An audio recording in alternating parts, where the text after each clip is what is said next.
The point is, ladies and gentlemen, that greed, for lack of a better word, is good. Greed is right. Greed works. Greed clarifies, cuts through, and captures the essence of the evolutionary spirit.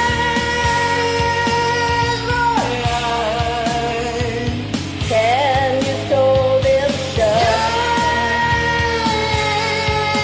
Jesus Christ, deny your maker. We're back. And I've been thinking about business. Yeah, I've been thinking about business a lot. It took me 6 months to think about business. It actually took me 6 months to think about this video. So we're going to dive in to my 6 months of research and learn from the best. So you could see a couple things going on the screen here. All are important. You have some Jewish folk. We're learning from them. We have Soldier Boy, Big Soldier. He's reading and playing chess. Well, he's about to. He's probably going to finish up that chapter. And then we have Gilgamesh, or a Nephilim tomb.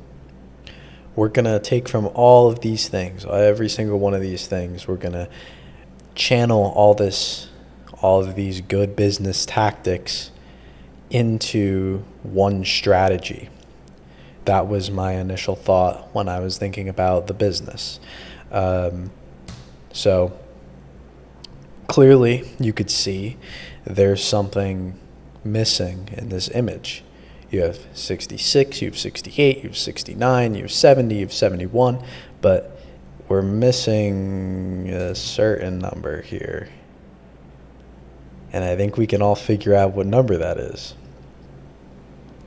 And how does that relate to Blackstone? As you can see, Blackstone's the sign for, I think that's the New York building.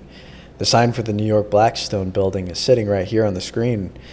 But why? Well, we'll find out why right here.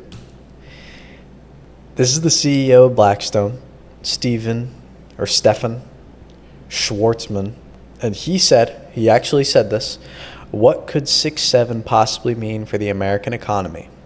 I'm almost certain there are bad actors making the most monumental change to what we call the American dream, disguised as an internet joke." Then he kind of goes on a tangent here. He says, have you seen people using the word mimetic on X? Gen Z pseudo-intellectuals read one book and all of a sudden everything gets a smart-sounding name. Richard Dawkins' my ass. A broken clock is right twice a day. Which, that's a lot to unpack. But the first thing is what we're here to talk about. And the first thing is 6-7. And you may be kind of sitting here asking yourself, what could we possibly be thinking when we're talking about business and 6-7 is in the conversation? Well, it's an acronym. The S is for secure market share. Well, we have a lot of money from the jump. We have a lot of money on the startup because our business is rich to begin with. We're gonna start buying pretty much the t-shirt manufacturing market. We are going to buy all the companies, all the factories, or as many as we can, as many that are willing to sell. And we're going to be relentless in buying these things. And we want like 20%. And that kind of gives you the answer to the questions on the screen. But 20% is what we're shooting for. That can 20% of anything can drive a market.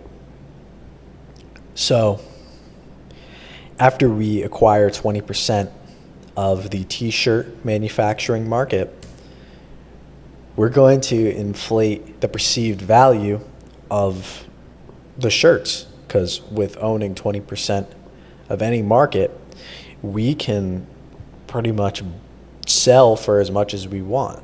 And if no one else is really selling anything, that leaves us in full control of what the price is. So we're going to buy a lot, sell a little, and execute market patience. We are going to drive up the prices of blank t-shirts so that what we're seeing right here on the screen, an $800 American Apparel blank, that's going to be the new normal. And then after that, we're going to skew the market data. And Bill Gates, he DM'd me this on Instagram. He said, "There's never been a better time to invest in the t-shirt industry. We all need them. Heck, I'm wearing one right now. This is the future of the world. I am happy with 275,000 acres of farmland. That is all the Gates Foundation needs for now. I can't wait to watch the journey unravel for me and my fellow t-shirt investors. We will never make you rent them.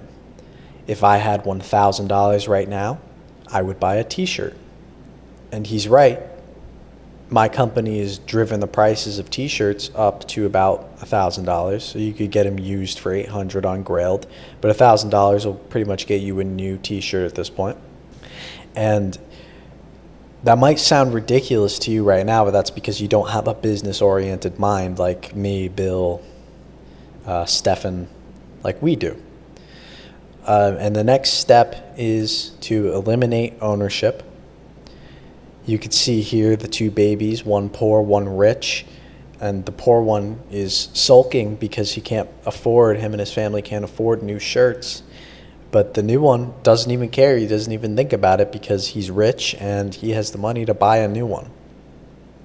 So the masses are pretty much going to be priced out of owning.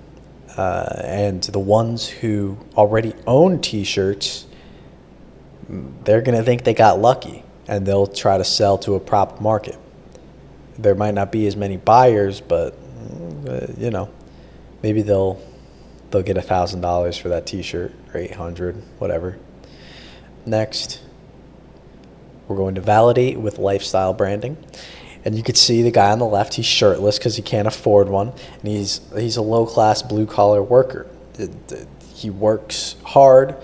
He works tirelessly for his money. But at the end of the day, he still can't afford a shirt on his back. And then you have the guys on the right, fully clothed. It almost looks like there's a hollowness in their eyes because they're not putting in the work. They're just kind of chilling all day. But they still somehow have the money to buy t-shirts. And the little one, like the text says, the little one has a watch on that's too big for him. It's like he's wearing his dad's watch. But it's his probably because he makes so much money talking into a microphone. Next, we're going to establish a rental infrastructure. This is just going to be, rather than people actually owning t-shirts, they'll pay my company 10, 20, maybe 50 cents a month to own a t-shirt.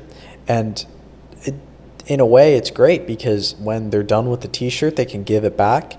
And maybe they've only spent $3 on a shirt because they owned it for a few months, or maybe they own it for like a couple of years or whatever. But at the end of the day, they're still spending less than they would have on the shirt originally. So it doesn't matter to them. They can afford them. Everyone can wear shirts again.